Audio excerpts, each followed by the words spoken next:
Okay. Yes. So, good afternoon, ladies and gentlemen. Once again, we are here on our Schengen Story Media Zoom discussion. We call it Virtual Town Hall Meeting. Like you all know, the word virtual means we are connected through the internet, and it's a town hall meeting where we discuss, we rub minds, we share ideas, and we come to a conclusion. Sorry. So I'm going to introduce our guests for today, and also I'm going to bring out the topic for today. We are still in March, the month of March, and the month of March is it's considered the month, a feminine month. The month of March is like a woman, because the 8th of March is normally the International Women's Day, and soon some countries will be celebrating the Women's Day and the Mother's Day and the Female Day too. So the month of March is like a woman, and it's beautiful. I mean, there's no amount of accolades and tribute we give to the female gender. I mean, the woman, I was brought to the world through a woman. So if not for a woman, I would probably not be alive. So the woman needs to be celebrated, and it's starting on a beautiful note. We have beautiful things happening relating to women. And we also have sad things happening that we will talk about. So, but today we are continuing the last topic. We're continuing with our discussion on women equality and empowerment. Today, we're also talking on part 2 of that subject, women equality and empowerment. We are sorry, our timing changed today because we really needed to have the presence of somebody. When there are elephants in the room, it has to be noticed. I mean, you can't hide that. So we changed our timing. We're really sorry for this. A lot of people have called to tell me the timing is a little bit tight for them, but hopefully they will be joining us.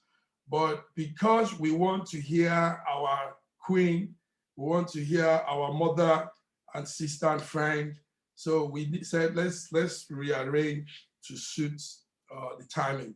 So discussing with us on women equality and empowerment in the Schengen virtual town hall meeting today, the 13th of March, 2020, is my very good friend, a sister, and a partner in so many things. And that's Queen Ebere Gomwok Ijeri. You're going to introduce yourself. Also with me is my partner in France. That's the man that coordinates Schengen Story Media activities in France. No other person than my good man, is like my best man. And that's Chuma. Chuma Matthew, you're welcome to our discussion today. So we have friends here. I'm seeing our coordinator from Malta, but he said he's at work, so he will be without video. So, but you're welcome, my friend from Malta, and we also have Shauna from Ireland, and I think the YouTube corner is growing now. There are 5 people from the YouTube corner. So you're all welcome. So I'm opening the floor to introduce ourselves and give us some insights to this beautiful topic on women equality and empowerment. Yes, go ahead, Madam Ebere. Good afternoon, everyone. Good afternoon. I'm Mrs. Ebere Gomwok Ijere of Nigerian Swiss Igbo origin. I'm a scientist, an entrepreneur, a singer, a writer, a businesswoman and the founder of Ebere Jere Foundation, which is based in Switzerland and in Kenya. I've been in Switzerland for over 25 years. I came here at 19 years old and I came to Switzerland to study. I'm a mother and I was of 3 children. I adopted 3 in Kenya too. I work full-time, more than full-time, as a senior nurse in the public hospital here. I have a master's in science on my MBA, and hopefully by God's grace, one day I'll do my DBA. Yes, I'm passionate about women empowerment and equality. Actually, I just want to read one phrase that I got out of my research is women's empowerment is promoting women's sense and self-worth, the ability to determine their own choices and the right to influence social change for themselves and others. By being empowered, we can decide to a certain degree on what concerns our lives and things that are happening around us.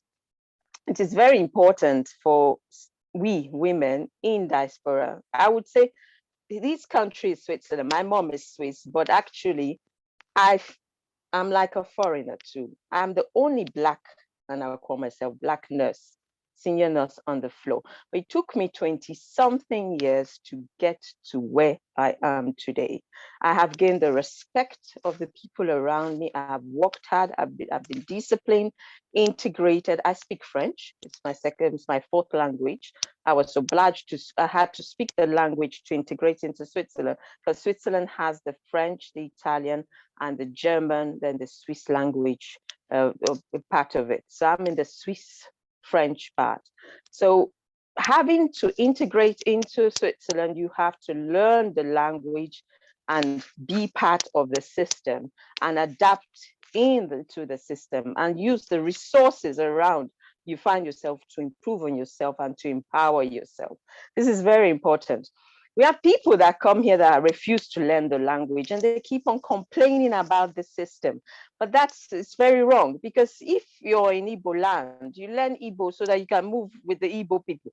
If you're in the north and you don't hear a word of Hausa, you're lost. If you're in Yoruba land, it's the same thing. So coming to Switzerland when I was 19, I looked around me and said, oh my God, because I was coming from University of Nigeria, when my father was a professor emeritus there and all that. We left Nigeria because of the crisis. In 1993, I was attacked by armed robbers, 4 armed robbers with AK-47.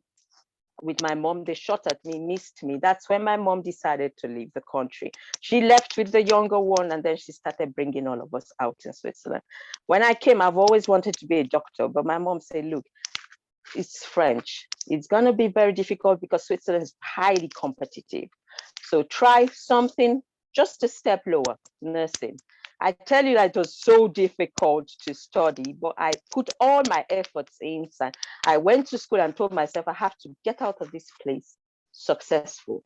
My mom is a professor of languages. She speaks 5 languages. She told me, I will help you as much as I can and to correct your work. But 2nd year was in oral, so my mom couldn't help me. I was forced to work hard and integrate and do my best. And that's how I empowered myself, by reading, spending extra hours in the library. The system works. So you need to use what you have around you to get the best. And that is it. And many of us come and we keep on saying, the Switzerland, this. I've never complained. I'm blessed because I've been able to reach where I am through hard work. And hard work, discipline, focus. I wrote a few things and I told myself, what are my key words that have helped me to reach where I am in Switzerland? I'm not yet where I want to be, but I'm walking towards where I want to be. Just like 2 weeks ago, I got a letter. I've been in 15 years in the hospital. They told me I'm one of the few that have been approved for promotion. And also they have to discuss with them the courses I want to take to be promoted to the next level. But that's after 15 years of hard work. There's no way about it here. The system is structured, working, or you have to work hard. If you use, as we say, magu way, they catch you and that's it. And then you keep on complaining. But I'm a translator, French English translator for Swiss government. They call me, I get $80 an hour. That's it. And that's because I translate for them. because you use your skills. I tell myself, I speak French well, I speak English well. And they're always looking for people that speak English. So I got into the system for 10 years. I've been translating to. So when you look at what is around you and say, can I use this to improve on myself? Then it will take you from point A to point B, but it takes time. What I noted as my keywords were hard work, patience, diligence, perseverance, discipline, be aware, be conscious, be kind, have compassion, believe in your dreams, be passionate, focused, get involved, give, impact. It's very important. These words are powerful. And I look at Ngozi Iweala, and we grew up with her. My parents were my father's friends, and she's 20 something years older than me. But I think her CV, if you look at it, is hard work. She worked her way to the top, and she stayed focused. And I said, by God's grace, I might be greater than her, but I have to work very, very hard and do the right thing in Switzerland. Because forget about racism, forget about all that. I'm telling you, if you have doing the right thing, they could be racial, but it will just pass you because you're focused. And getting the best out of the system has helped me and has empowered me. And I've been also doing a lot of things back home in Nigeria, where I've created businesses. I have a recording label. I'm into farming. I'm making soaps. I'm now doing something with two other people going into crayfish production. And this has just been 2 years. I've been implementing, empowering also people, women also. I have widows under me. I have students under me.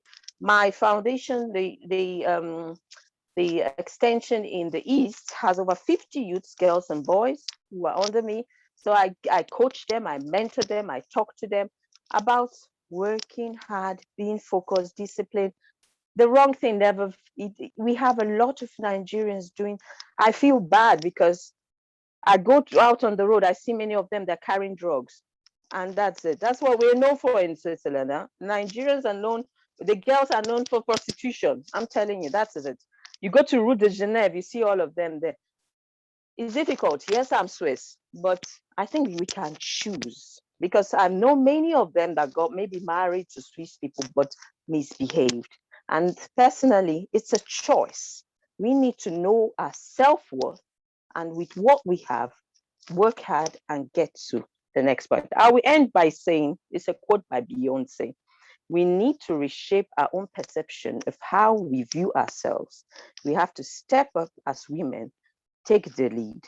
Then we will not do certain things that we're not comfortable with. Thank you very much. Wonderful.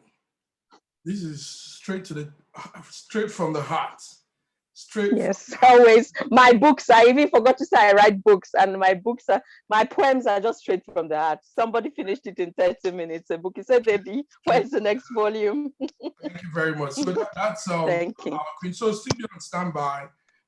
It's a discussion that we normally stay an hour to rub minds. So last week we had similar discussion from some wonderful women that were here, and one of them has joined us now.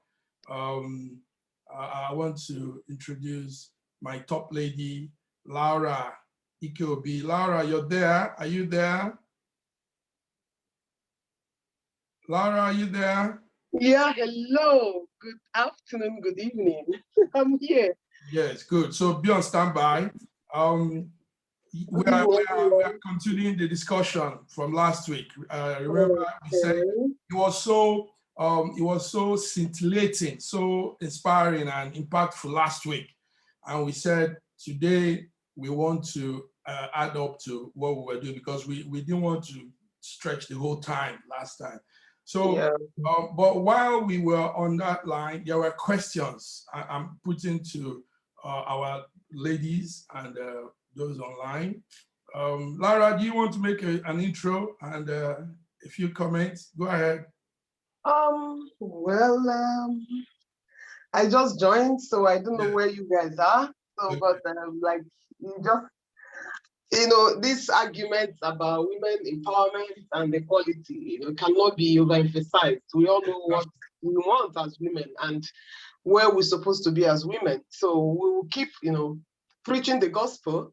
We will not relax until we get what we want. So that's just the little I just want to add up, and then let me hear from others. Okay. What they have to say. Very good. That's good. So last week we talked on how probably how if no, let me put it like this. There has to be control over empowering women because it might lead to what somebody asked, feminism. And when the feminism thing begins to play in, that's the extreme. It doesn't get too nice. It doesn't look too good. So we're going to talk on that also, the feminist, the extreme part of empowering women. Now, what I want us to discuss more today, Laura, is, yes, and Ebere, it's more on where we are. We're in Europe, where, you see, this empowerment we're talking more for the African community, because the Europeans are empowered already. In Italy I live, I see women having more preeminence than men. And I see them doing things too. They drive train, they are involved everywhere. So our concentration is on our people, our race, our color, and our nationality. So we are in a place where the level of enlightenment and illiteracy is enlightenment is zero, illiteracy is high. And funny enough, this is the Western world, but a large number of the Nigerians here, I found that they can't put in things. Ebere was talking of language, learning the language. These people can't even speak the ordinary pidgin English we speak back home. So how do we work in this community, in this environment, an environment where it's hard to get them to understand some basic things? How do we work with these ladies? How do we really begin to put that empowerment in them, that awareness that, listen, they can do things? How do we start with this level of their education? Yes. Laura, you want to say, or Ebere, you want to go ahead and say something? Because I know you'll be leaving for work soon. Yes, how do we do this? How do we start with getting them to understand things, carrying them along, making them see that they need to have some morals, some values, some essence of being human. Because I have mixed up with some of them, and it marvels me that still here in this part of this world, we have people like this. It shocks me because I thought that era has gone where people are, everybody is enlightened, everybody can read and write. And that was what I thought until I came in and I found out that you can't even be with them for 10 minutes. There's nothing you could do unless you come down to their level. And for some of us, it's hard to come to their level because we've passed that, let me give a small example also. My magazine, our publishing house, we want to put out articles. We want people to read and learn and see things happen, open their horizon. But what they are more interested in, the picture. You see picture. Nobody is interested in reading. Nobody wants to. They just see my picture. Where are my picture now? So we find out that our media outfit, we are more into Francis Truman. We find ourselves gathering pictures and just arranging pictures and doing image things. So no, nothing intellectual, nothing to grow it. Please, I want the ladies to talk. How can we? Because we have to do something about this. Because these are our people. And like I was saying before the meeting started, the emphasis should be us here in Europe. Enough of this too much thinking of Nigeria, because we're here. I'm here now. So how do we work out things here with our people that are not enlightened, that are not educated? Laura, come on. I know you can give something. Tell me. You're a mother and you're also on the field.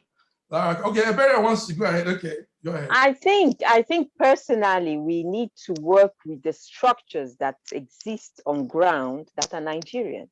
Okay. Sorry to say, I belong to a church that inside the church, you had these people, but they never mentioned things like that. So if the church, Nigerian church, is encouraging such behaviors, where do you start from? I can't come out as an individual and go to the station and start telling Nigerians to read. Or go to the Nigerian embassy. That's where it's important. The Nigerian Commission exists. The Nigerian embassy exists. They have structures in Switzerland that Nigerian groups that exist where we need to make people conscious of this kind of thing. That is it. It's creating awareness and consciousness that these things are important. That's it. And even the churches that exist, I don't think they're in Switzerland and they don't have many mosques. But we don't even have many northerners here. So it's more of southerners and all that. So it's important. They have functions, Nigerian functions, but nobody comes out to give a speech on this kind of thing. Everybody is, as you said, looking at picture and the dress and cap we're wearing and the shoes we're wearing, and that's what matters. And that's it. So if everybody goes back, not being aware or not even having that seed planted in them, that there's something we have to work on in Switzerland. I'm talking of Switzerland because there are many Nigerians here, but there are many also, I think like 80% are not doing the right thing. That's the thing. And it's very, I say Nigerian, I'm Nigerian proudly because I know where I come from. I'm telling you, there are many people that don't say they're Nigerians. Then they look at me and they say, but you're white. I say, no. I'm half Nigerian, half Swiss. I always start with Nigeria because I know my heritage. They can't just tell me, yeah. So you see, that's the thing. So we need to use what we have here to speak out and to make people conscious of what is happening. In the churches, the people that, I can meet the pastors there, for example, and say, what are you saying about what is happening? It's not about giving tithes and offerings from what is coming from. That's the problem we have. People are just like not bothered, but it is a problem. And it's a problem that is being a problem to the Swiss government, for example. That's it, because they don't like we Nigerians are not doing the right thing in the system. Thank you very much. So you're saying structures on ground that could be worked with, structures like the church and the embassy. That's a very good. And Nigerian associations, they do have. I avoid them for many reasons because there's always fighting. But then you don't really know. Very good. Okay. So Chuma, you're there. You're here on this platform too. So open your phone. You're muted. Mute yourself. Good. Yes, I think you're hearing what we're saying during the discussion. Joining the discussion is still starting from where I stopped. And I'm happy our sister, Queen AB, has said something about it. The situation about empowering women here in Europe goes a long way. We have a lot of mothers, we have a lot of sisters, and we have a lot of daughters here in Europe that needs to be directed so that they can be empowered. But there's an adage that says, unless one raises his hand and say, here I am, nobody finds him. It's always hard to locate that person. If you want to be empowered, what do you want to be empowered on? What is your interest? We are talking about empowering women, which is a very wonderful something, because when you train a woman, empower one woman, you have empowered a whole family. It goes a long way. We need to, first of all, let our women know the importance of what they ought to do. And like we have all heard, where and where do we find our sisters? Where and where do we Nigerians come together and try to speak of something? Every time there are weddings, there are birthdays, there are these festival or whatever, parties here and there, nobody raises the topic. Churches are there. All we see in the churches are talking about tithe, saying if you are not a member of my own church, you cannot associate with me. That is division.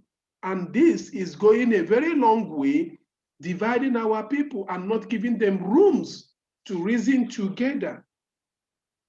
Again, we have to bear in mind that they say heaven helps those who help themselves.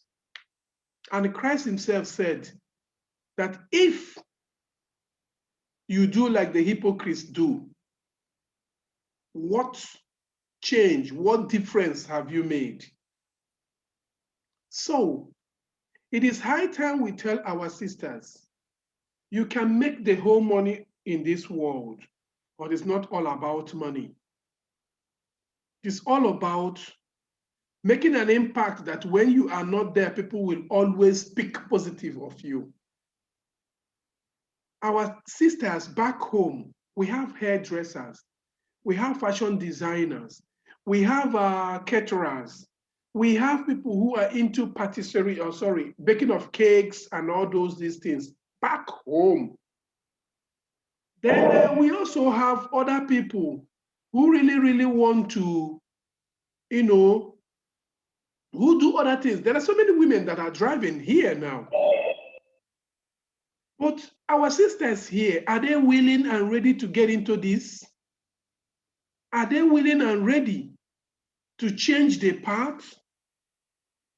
Why have they forgotten what we are noted for? Nigerians are diehards. We are entrepreneurs. I once listened to somebody that called me, we were discussing something again, and the person said, why is it that any Nigerian you meet and ask him, I want this, I want this, I want this, tell you, don't worry, I can do them, I'll get them all for you. I told him that every single Nigerian you see is a working industry. Because we connect, because we have links. And that is what we are noted for. And we are proud of that. And that is what makes people try to push us down, because they cannot compete with us. Our sisters, look at them. Our wives, look at them. I know of a lady that is a very good fashion designer. When she was in Nigeria, she was learning. She was learning how to sew. She can braid hair. She was learning how to sew. Immediately, a luck smiled on her. She got married. She's in America today. She is sewing clothes, traditional clothes for people there. She is braiding. And she's pregnant. She has kids. At times, she will carry her kids. She will back them and still be braiding hair. And this woman has a master's degree in international relations. She is lecturing in a hospital, in a university. So why don't our sisters wake up? Here, let us see how we can make the churches, the gatherings, make out time to tell them, let them realize that handwork is powerful. And let our women know that it doesn't revolve all around money. It is all about you getting empowered, knowing how to take care of your family and extend to others. Thank you. Thank you very much. That's Chuma from France. Our friends are coming in. Before we continue, we are honored to have a very good friend of mine from all the way from Nigeria. Last year, they had the 2020 100 Opportunity Hub, the most influential young people in Africa. most influential young people. And right here with us is Prince Ubuche. Prince, my friend, he made the list of the 100 people, 100 young people, influential young people. So Prince, you're welcome. I hope you can hear us. I'm not seeing your video. I'm going to show, his video is Oh, maybe he's having audio problem. Yes. Oboch is having always audio problem. Yes, he's having audio problem. Okay, that's Prince. That's the front cover of the magazine, and it was sent to me also from the headquarters of their hub, and we are featuring it in the Schengen Story February-March edition magazine. Young people making impact. So Prince is here, and I would have wanted him to um, say something, because this is his field also, influencing people, helping groom young people. He's a young man himself. I hope his network will connect. So beautiful submission from France, from Chuma. Chuma, thank you very much. It's a very serious thing. Now let's get something right. Victor is here. That's my coordinator from Germany. Yes, he told me he will be on his way to work. Victor is here. Victor, you're welcome, sir. Thank you very much, brother. Good. Good evening. Nice to be with you. Nice to be with you too. So Yeah.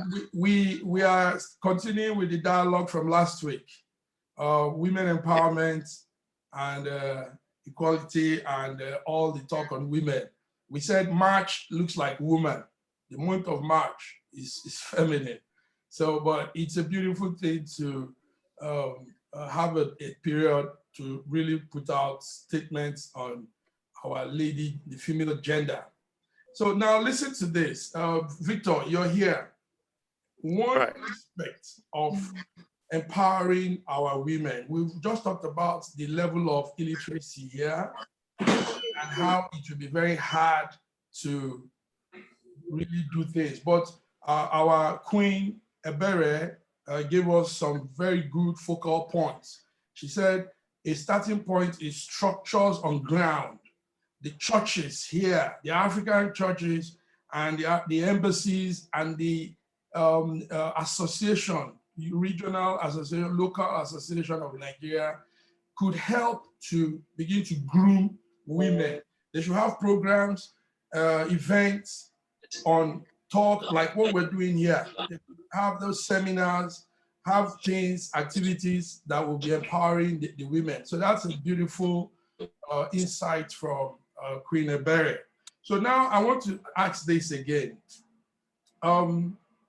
It's obvious that one angle that is growing in our time in the sector, in human endeavor, is the digital side of it. The digital side of the economy is the booming side now. And it's one thing to say, yes, women can be equal, but how can they step up to that vast sphere of knowledge with digits, with computer? How can we drag the women gender into that sector of digital economy? Because that's the most prolific sector now. And we need more women in that side. It is more of the men. So Victor, do you have anything to say? How can women match up? Because we're talking of equality. The women want to be equal. And one place that they need to level up with the male is the digital economy sector. So how can that be done? Yes, you want to say something about it? Or Victor, are you there? Okay. Yes, if I can say something, it still sums back to what I said before: interest. I'm a scientist, a senior nurse. I had to learn. I'm very good at digital marketing and everything, but I learned on my own. It took me like 3 years. I'm very, very good at it. anything digital, Facebook, not programming. That one you need to go to school, but I could even learn it. But you have to tell, they have to understand, the women, that it's very important to go digital.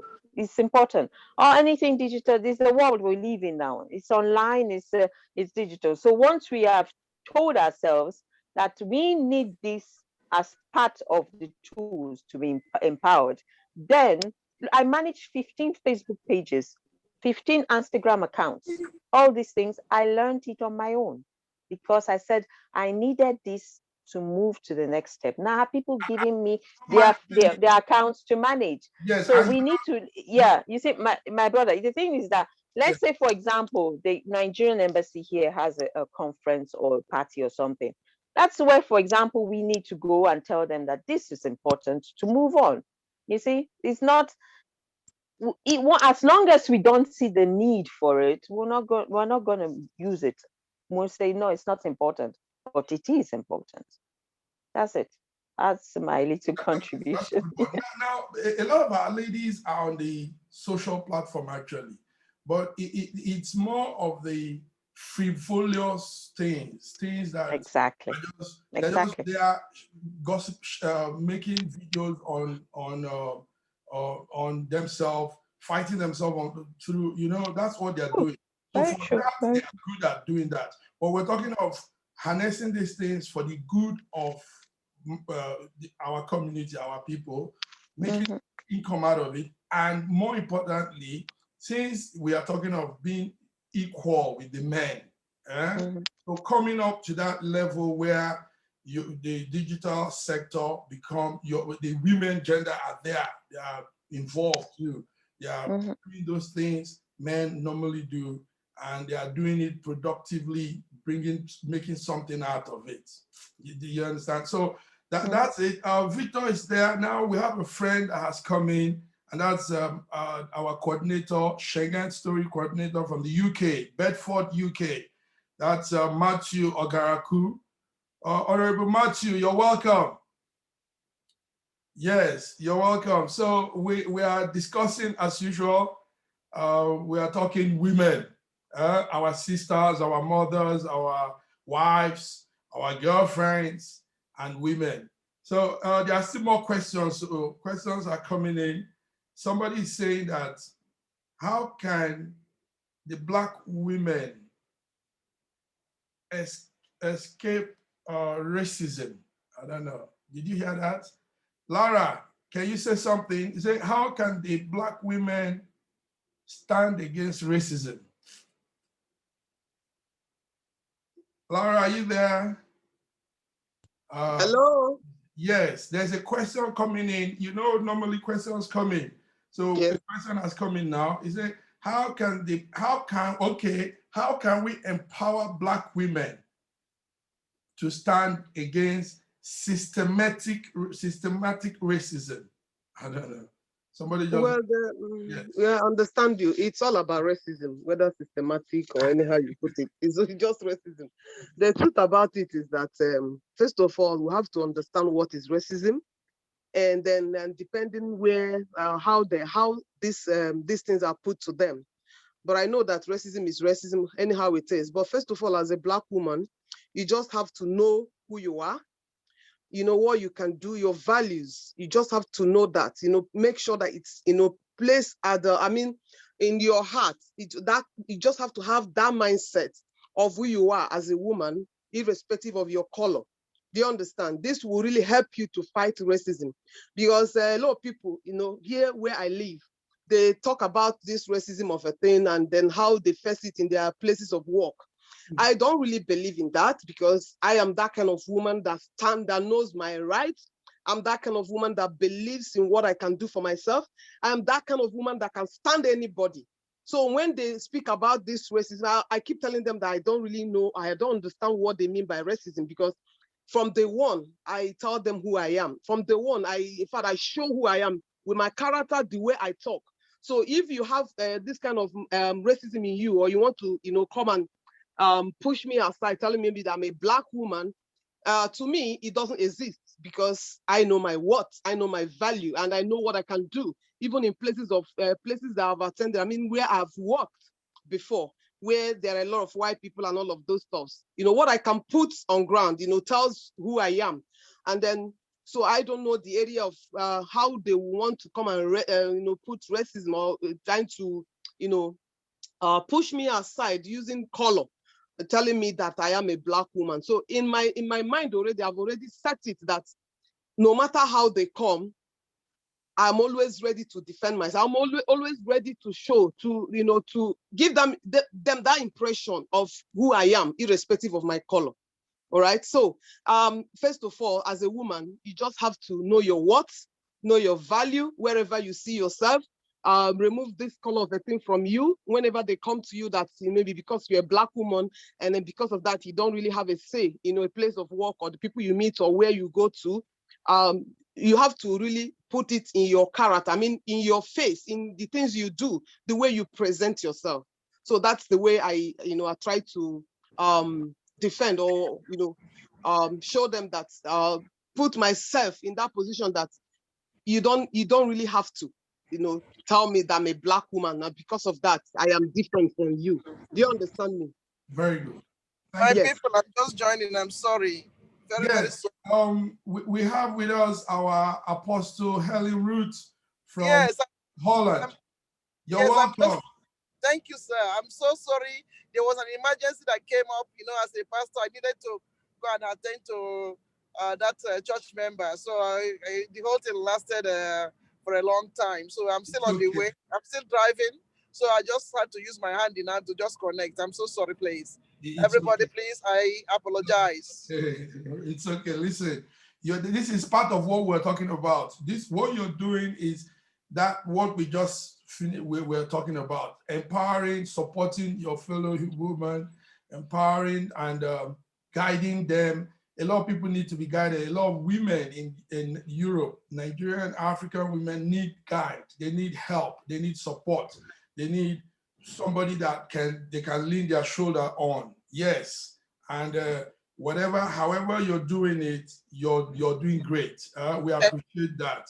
So we have questions coming in, and the last one was a question on how women can be empowered to avoid racism.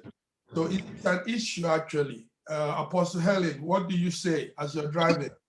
Yeah, to avoid what, please? Racism. The person said, how do we empower Black women to avoid systematic racism? I don't know. That's how the question went. Okay, I think for me, to my own best of knowledge, when you equip a woman academically, totally, that thing will liberate her from inferiority complex. Good. So because once you have attained a certain height in education, the power of inferiority is being broken. So secondly, somebody have to learn how to interact with others. I mean, don't just, what I found out among our own people is that they only like to hang around or people from the same circle, people from the same color, people from the same. So when they go to their jobs, they already feel isolated. Once they see, they already feel somebody is trying to discriminate them when they are working in a corporate environment that are dominated by the whites. But that should not be. You must always be proud of yourself and carry yourself high and know that you cannot be black and white. So, or you cannot be brown and be white at the same time. So the way God made you is unique, and when you continue as well to see yourself in a positive light, nothing can jeopardize you. Nothing. And thirdly, I think the family background is also another thing. When people have undergone some certain stigma, like when they are chronically poor and now they have come into a rich environment where they can afford everything, some tend to still feel that inferior. Some tend to still relate to themselves as if they are still from the poor background, even when they have attained a certain height educationally. So the whole thing boils down to the individual. You just have to process yourself and get yourself equipped academically. At the same time, just take yourself the way you are. Keep confessing positively about yourself. Look at yourself from the image as God made you. And at the same time, yes, just try as much as you can. That's what I think I can say for now. Wow. What you just said for now is powerful. I don't know. What you just said now is this is serious. It's more than what you think. Thank you very much. That's a beautiful insight to the topic. Yes. You're welcome, Yes. sir. Go ahead. Ebere, you want? Yes. Go ahead, Queen. I would just like to add also to what Apostle said and Laura said, is that something I might be mixed, but I do face racism once in a while. But it hasn't been with where I work. It's more of the old patients who have a tendency to say certain things. But you don't have to tolerate racism. I have zero tolerance, because when they say words, I put them back, and I'm telling you, firmly and boldly back to that place, that they don't dare talking about it again. Secondly, also teach our children who they are and what they are. Unfortunately, I have seen many Black kids that don't know who they are. I tell you that in my own house, I have 2 boys and 1 girl. They fight. They say they are not white. They tell you them they are Blacks. They tell that my daughter 3 days ago told me, Mommy, why didn't you give me more melanin? That means, why am I not more Black? They are proud and they are Black. And my daughter at 12 has come, like last year, 2 times where a white boy was racial. I took it up. I wrote a letter. I got it rectified. You have to act immediately when there's any instance or any time somebody becomes racial, especially with her kids. So if my daughter now has seen that mommy fights against racism in her life, she will learn that she's not to tolerate racism at all. It happens. It will always happen. But because you're tolerant with it, they will keep on. But the day you say stop, stop, stop, stop, they will stop. That's it. We need to also act on it, because it's good. You have to know your value. You have to know what you are, educate yourself and all that, but don't tolerate racism. Go about it in a very strategic way, because I had to even intervene with the chief of nursing that this patient was actually racist, and I had proof. You have to have proof too, and it was stopped, and so that it doesn't continue. And you have an incident of, I even had a patient 4 years ago that I was looking after him. He hits me, and it was my own colleague that intervened, and he stopped. And he was only racial with the other a Black colleague of mine and myself. So you see, it was the color that was disturbing him. But when we intervened, he stopped. So many people are tolerant with people that say words. So it's like my daughter 3 days ago, she came to tell me that her teacher was mimicking the Cameroonian accent. And for her, it was racial. You see, that's it. So at the end of the day, we need to make these kids conscious, but not afraid of it, but bold enough to say, no. A boy told my son that your mother is like Nutella. Nutella is black. Put your hand inside, bring your hand out. I intervened. I got the teacher. The boy apologized and everything. Then that person will not dare to come to my son again and tell me your mother is like Nutella. But many kids, and sorry to say, even Nigerians, tolerate it. And before it gets out of hand, you can't even intervene again. I've taught my kids, no tolerance for racism. You know your worth. You are kings and queens. Nobody has a right to say anything against you.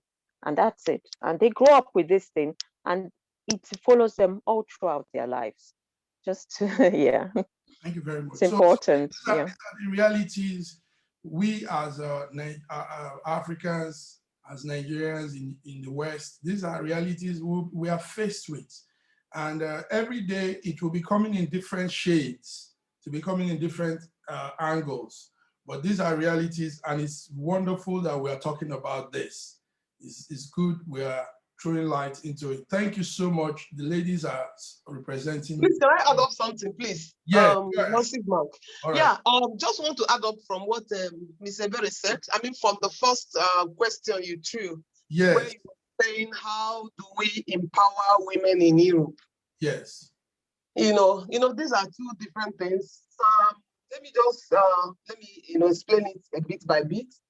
You said, how do we empower African women living in Europe? Yes. You know, first of all, some women came here as a result of marriage. The other one again, the other group came to study. And then also some came on their own, not because of marriage or because of studies. You know, so, but the ones that came to study, I wouldn't want to include them because they already know what they want, you know, because their aim of coming here is to study and, you know, acquire knowledge and maybe probably settle here or go back to Africa. So their own is a little bit settled. And then coming to those ones that came here as a result of marriage, I mean, their husbands brought them here. So I think this is the particular place, I mean, the area that we really need to dig deep, you know, because a lot of them believe coming to join their husbands, the man is already there working, you know, at the top. And then for them, they don't really need much, in as much as their husband is already doing something. They don't really have, you know, this kind of extra thoughts that they can also empower themselves. I mean, they can do something better. And that their husband also can also, you know, help them to be who they want to be, if actually they want it. Because I know that a lot of them too want to be somewhere, and then their husband is not letting them in, not allowing them to get to that level they want to be because of this African stereotype. That mentality. Hello? Yes, we're listening to you. Yeah.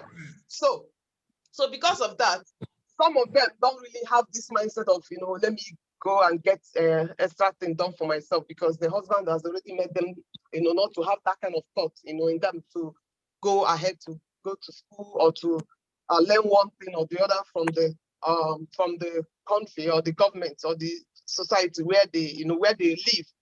And, you know, in Western world as well, they always make a provision for people, I mean, for migrants. I mean, those ones that they don't really do anything, they always make a provision that if you want to get integrated, you go to social place to get some information and all of that.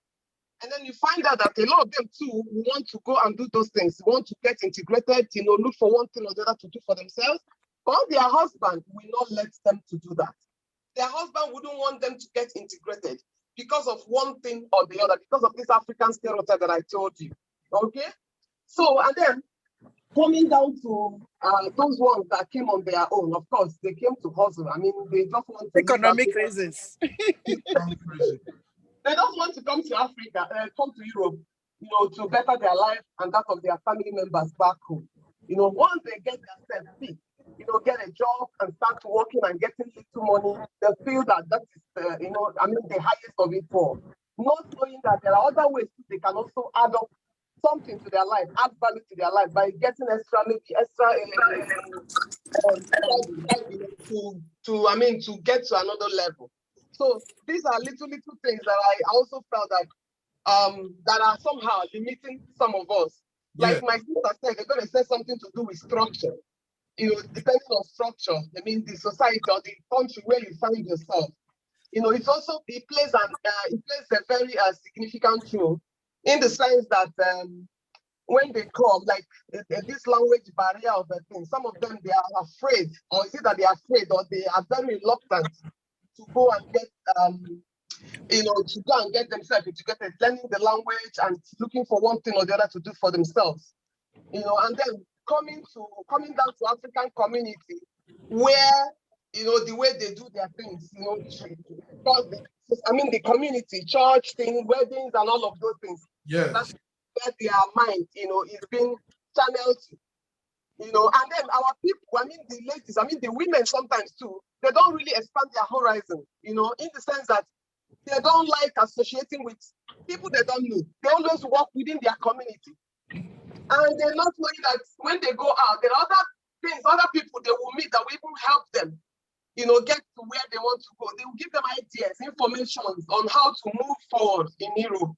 They just live within their community, within their society. I mean, the people they see around, those their friends that they go to wedding with or birthday parties or all those small gatherings we Africans usually, host.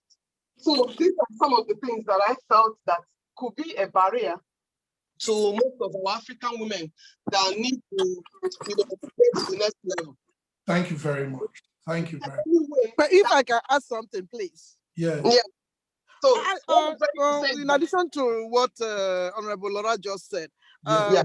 I believe that empowering the African woman is something that is very, very good, but the African woman must be very willing to be empowered. Just like I said, when you migrate to a country that are not used to speaking English, or you leave your own country to another country, automatically you begin to feel there's a sort of atmosphere that surrounds you, that if you do not take care, you begin to think that you are inferior. You begin to you begin to lose some value. And that is why consciously, if you have somebody who understands you, like your partner, who know your worth and know what you are capable of doing, that person will help you to find yourself, find yourself in the next, in that's your immediate environment. He will begin to guide you on your next attainment, or on your next level. Why are you here? Are you here for economic reasons, or are you just here to study, or you are here just for marriage?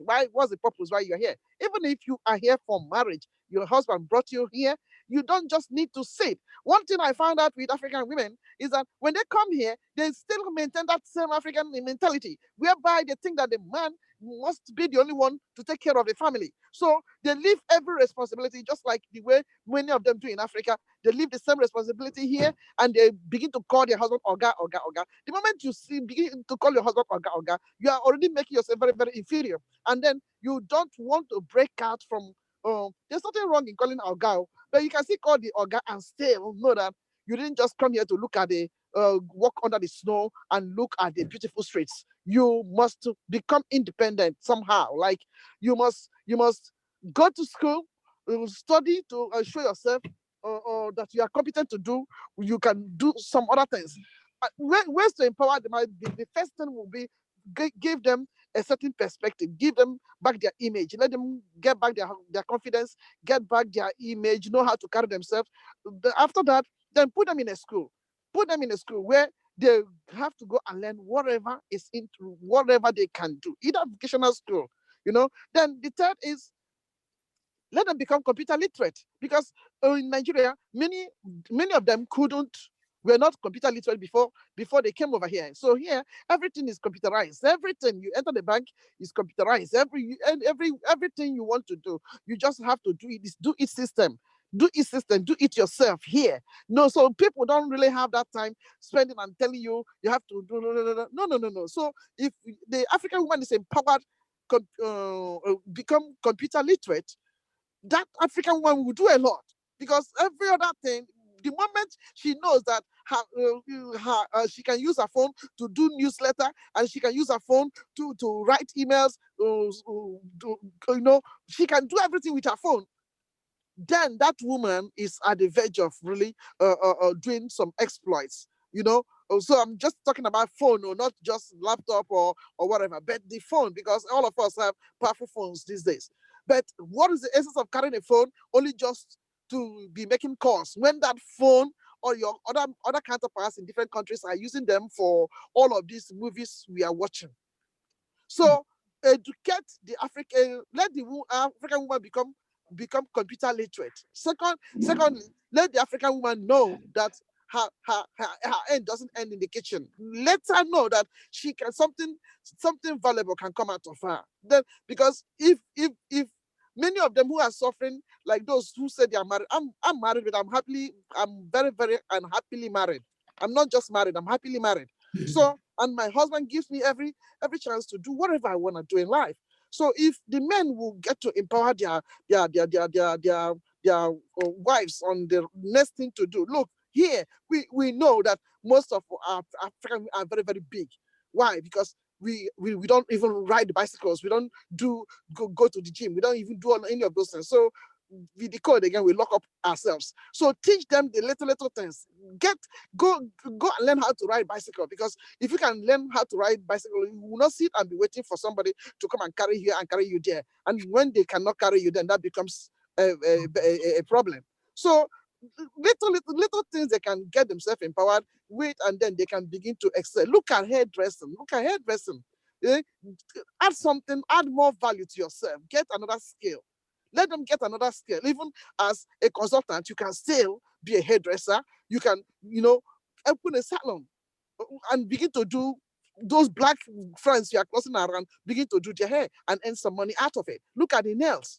So there are so many things we can do, we can use to empower the African woman when the African woman is willing to be empowered. Thank you. Thank you very much. Yeah, please, can I take up something? I'm happy. I just listened to Laura and Apostle Helen. There are 2-3 things I want to highlight here before we go forward. Madam, you made mention of African mentality, and with women that when they come over here, they continue to call Oga and whatever.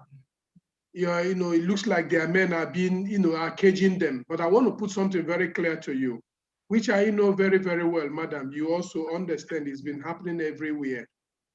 Most men that bring their women over to Europe or to America or whatever, there's this, end quote, notion we have that whenever you leave the shores of Nigeria, you've entered a flight and land into Obodo Ibo, the foreign man's land. Everything, money is on the street. You pluck them. But when you come in here, your husband makes you to understand, look at the way things are. And he empowers you. We know of so many that their husbands have made, their husbands have trained to be doctors and nurses and whatever. What next do they receive? These men face women sending them out of their homes. Nobody likes to be in a broken home. Nobody likes to suffer and not get anything. Empowering a woman is at the same time letting the woman understand that when you get married, you stop being I and start being we. Exactly. And then when that happens, you also have to stand at that pulpit as an apostle or a pastor. You do this. I do MC, and I stand on on the floor when I am emceeing a wedding, and I tell them, video man, cover me, please, and let this message go straight to the parents of this wife and the parents of the groom and the bride. These people are married now. You have lived your life. Allow them to live their own life. Do not make them, you come and tell them, look, your neighbor came back home. He brought in, or she built a house for their parents. She did this for their parents.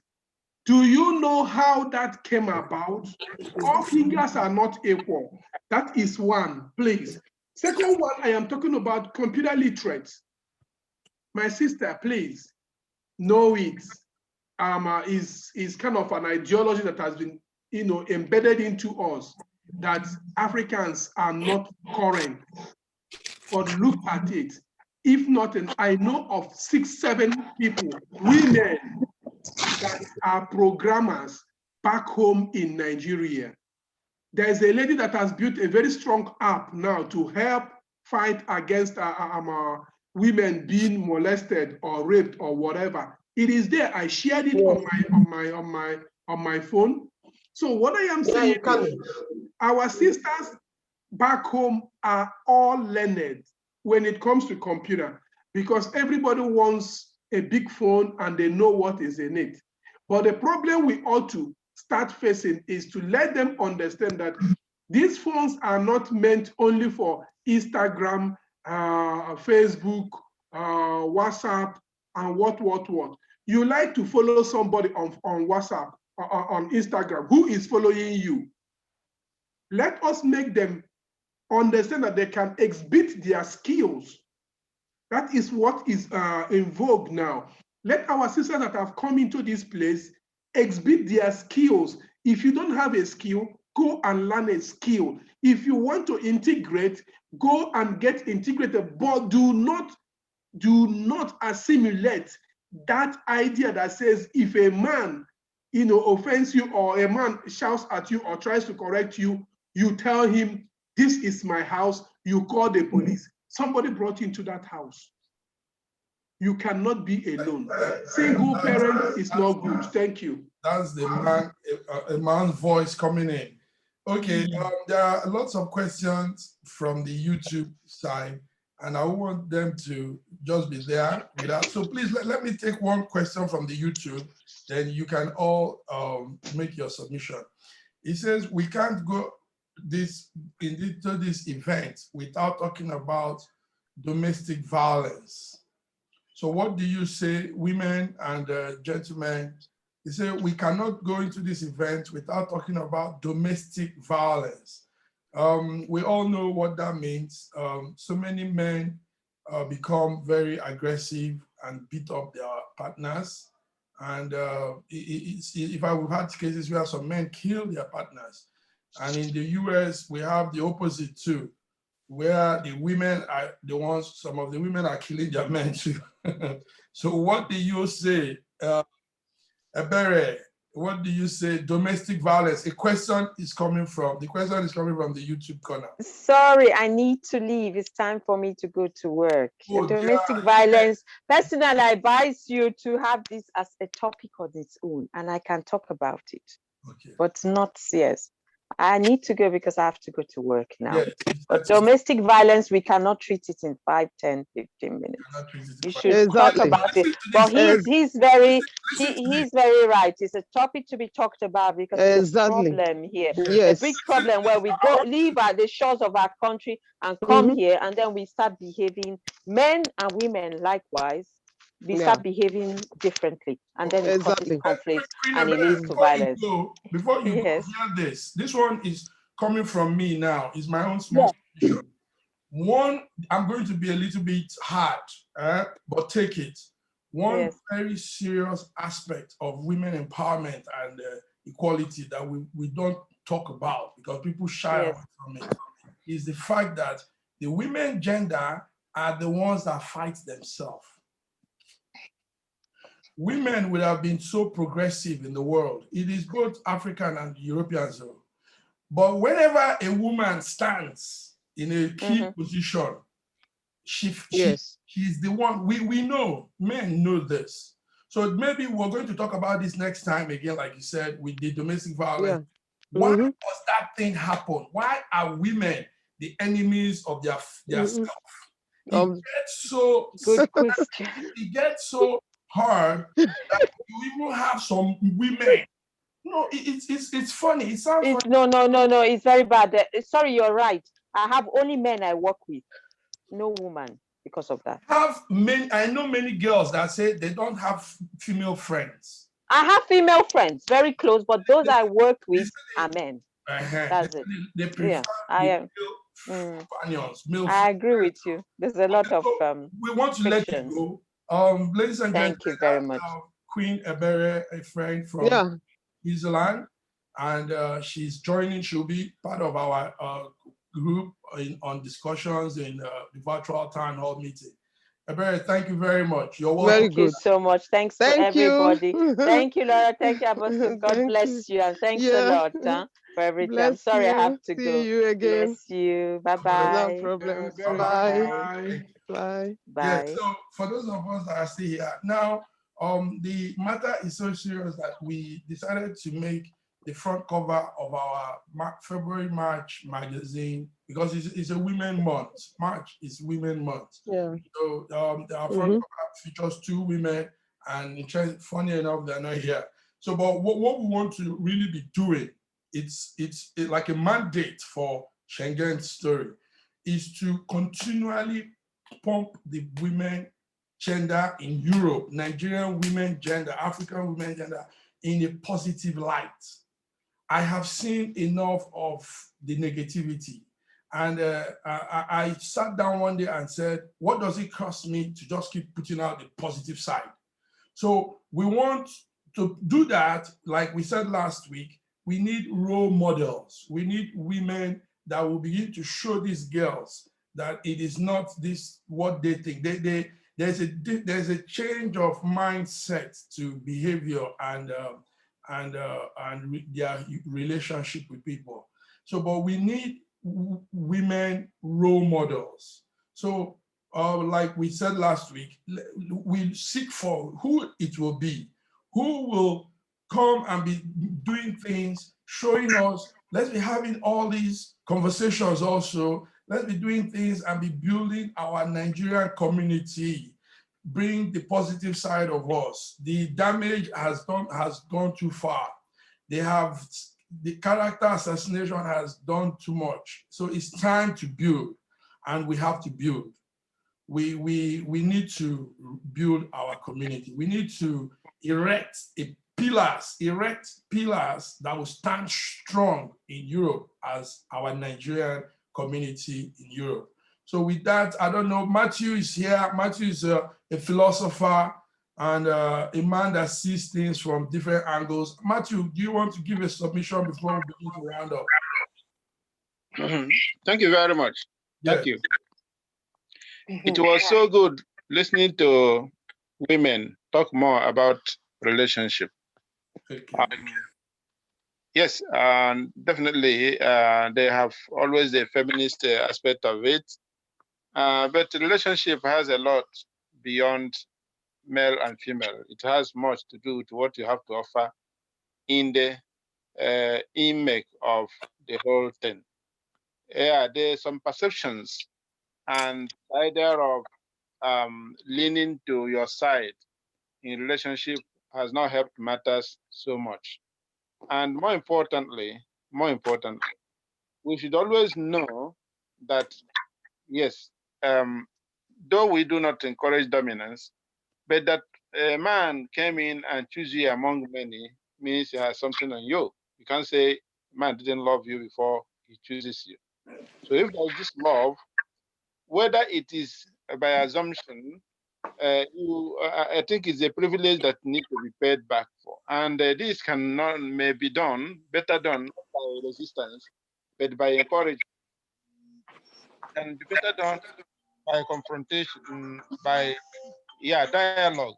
When there is issues that doesn't seem to go well, you dialogue with your man and be careful who you bring in to be your judge, because sometimes no family they said is perfect. So you have to try to make sure you build your own family mostly in a positive way, in a positive manner. I'm happy how Apostle said, not only that I am married, but I'm happily married. That's something worth of it. And when it is one that makes up a marriage happy, it's not just because the husband treats you so well, that's what makes marriage happy. No. It also means that you are offering something to make the man happy, to make you happy.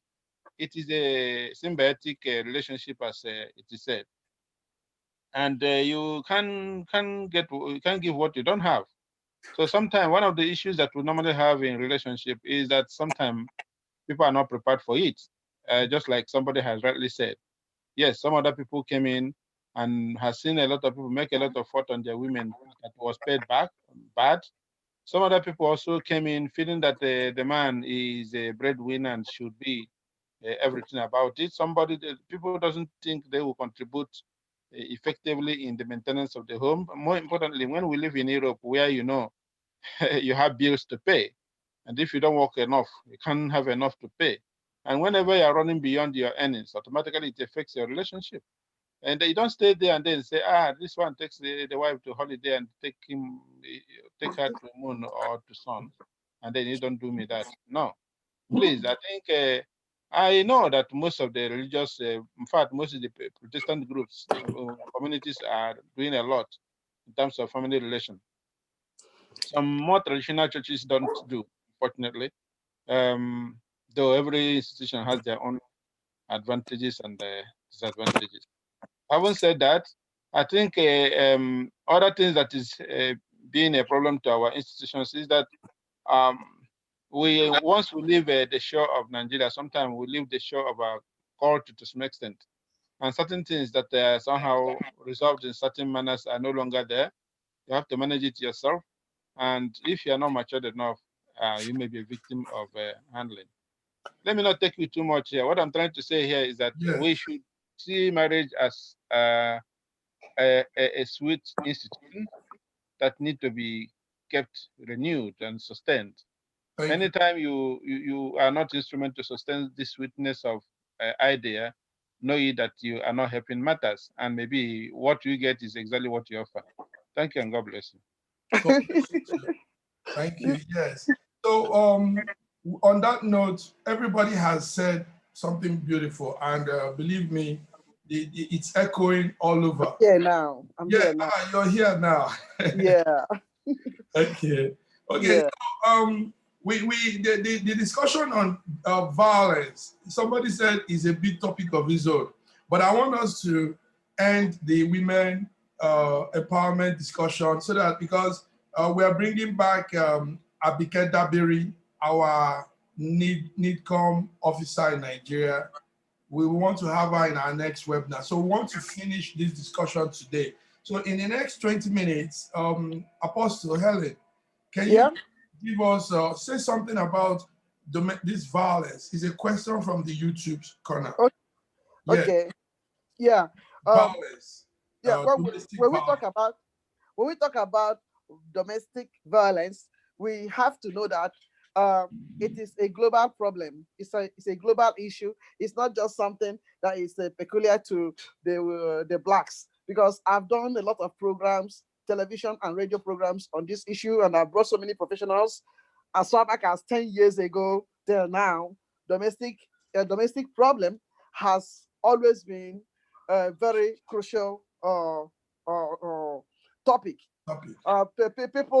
People, and it keeps increasing. It's not depreciating. It is increasing more and more. I begin to wonder, because there was a time I asked one of my professional guests. I asked him if it is a racial problem. And then he told me no. It is something global. It exists among the whites and exists among the blacks. So it is a human problem. But when I took time to begin to look at this whole thing, I see lack of tolerance among the couples. It's very, very true that people, you saw somebody and you married and you've stayed for so many years. But remember, the person you married, even if I look at those who come from a nuclear family, you will see that sometimes you will think you know your brother or you know your sister very well. And somehow down the line, another character begins to come forth, which you were not aware of. And then you begin to look at it as if it's so strange. That's the same way it is in marriage. You don't just stay for just a short period and then you think you know the woman very well or you know the man very well. That's why before people get into a relationship, make sure that you are ready for it. Make sure you are ready to marry, because marriage is not just something you just start and then you end up the way you want. So, and neither is it a sex rendezvous, because sometimes when people think they have been starved sexually, both male and female, so they just want to get somebody so they can ease themselves. So after the satisfaction, immediately that satisfaction is over, then they don't need the person anymore. So the other one begin to feel rejected. And out of rejection, then intolerance comes, because any little question, any little thing that person will get, the other party wants to say becomes offensive to the other one. So, but if they had been matured and they entered into a relationship, no matter how temperaments may rise, they would still know to the extent they want to go, and know that there are certain things they would not use their mouth to voice out, because when you say those things, you may not be able to withdraw them, and it will create a lot of damage in the life of the other party, who may not also be ready to forgive. So of late, we've seen that many Africans who migrated to the Western world, they began to, the violence have increased among them. So either because a woman got a job and then the husband began to feel inferior, or the woman got a job and the husband, she began to undermine her husband. I don't think any responsible woman who have been blessed to have a job and have a home, have a husband, will now all of a sudden you just turn overnight just because you got a job. Then you begin to look down on that person. It means you were ungrateful. It means that ingratitude have always been part of you. You hid it, and the man didn't know that that was part of you before the person got married to you. On the other side also, I have seen, and then when we talk about this violence, we always say the men are hitting the women, and all the time it's being projected that way. Yes. But please permit me to say this. What about those women who carry hot water and pour on their husbands? Okay. Is that not domestic violence? What about those women who will remove their headgear and tie it in the waist and begin to slap the man? They will be the first to slap the man, and then they will turn and say, slap me, eh? If you have power, slap me. Yeah, you cannot increase your power with that of a man. Because when you finish slapping the man and you turn and say, if you have power, slap me, I will lock you up. Then, if they cannot slap you, then they use a gun and take their life. Because if it's in Africa, they can slap them until they have no other place to slap them. But in America, in the Western world, they don't have time to go on those slapping, so they quickly take the gun which they can find in anywhere and just finish the person. You see, and that is wrong. So the women, I have to talk to them. Whatever is making you so provoked to the point that you will carry a pot of soup and pour on another person, that thing is very demonic. So after pouring the man the hot soup, and some of you don't even pour only hot soup, you have damaged the men. Some have suffered domestic violence verbally. Anytime the man comes in, you say, you can never equate to anything. You never do well, man. No, I met you with your poverty, so I'm gonna leave you with your poverty. How? Sure. So you have damaged this man emotionally. Sure. Verbally, you have damaged this man. So when the man, and one thing is that when you break the ego of a man, you make the man feel inferior, then the next thing, they feel that they don't want existing anymore. So their hatred will increase, and then they just want to do away with that woman than to see the woman hanging around with another man. So, women, mind what you say when you are angry. Learn to endure certain issues. If the home becomes too hot, I advise that the man, please, just take your car key and move out for a while. By the time you are coming back, if that's a good woman, she will repent for what she has said to you. She will repent. But if she's not a good woman, maybe she's still nagging around, well, endure her. If you need to check into a hotel and just be there for 2 or 3 days so that tension can cool, you do that. Than to stay and both of you are flipping your words. Don't forget, women are very sharp in speaking. So they have 25,000 words which they need to speak in a day. If they don't speak it, they cannot be themselves. So you don't compete with a woman that have been loaded with so many words, because if you give her the chance, she will mess you up. So the best thing would be that when a woman begins to rant, just carry your key and move out and look for a way to calm the situation. If you need to go and buy some bouquet to bring back for her, okay, you do that. Another thing also that is causing this domestic violence is also the issue of sexual harassment. You see, the woman have gone to work, she is back and she wants to catch some sleep. And here you are, because she must fulfill her obligation as a woman, which is okay. But why don't we also see it the other way, that when she's tired, she may not even enjoy that sexual time, and cultivate a habit of not demanding that to satisfy yourself when your wife is tired. So when she says she's tired, anything you are doing is gonna be provocative. I'm telling you, it's gonna be very. So you touch her at the right places, she will just be spitting on you, acting as if she's not. And then if you push it further, and then maybe now you want to begin the action, and now she's feeling pain out of it. Sometimes she can give you a slap. So yes, so many things can cause this violence. But as a pastor, I think I am just encouraging the people to learn how to endure and be tolerant. Let your love grow more. See more love in that person than seeing the weaknesses of him or her. So see more love. When your wife wants to manifest the other side of her, please see more love in her. Remember what moved you to go and select her as a wife. Let that thing dominate your mind, and before you know it, the anger will just evaporate. The same thing also for the woman. That you came to Europe doesn't make you grow wings and doesn't make you begin to advocate for feminism. And you know you're advocating for feminism and yet you are getting married. What's that supposed to be? Okay, I just wanna. This is just wow. Yeah. Wow. Apostle, you're too much. See, the men are doffing their hearts for you. Well, thank you so much.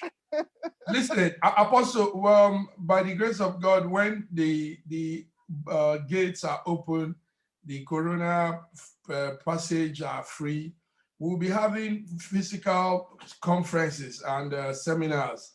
So be ready to move around.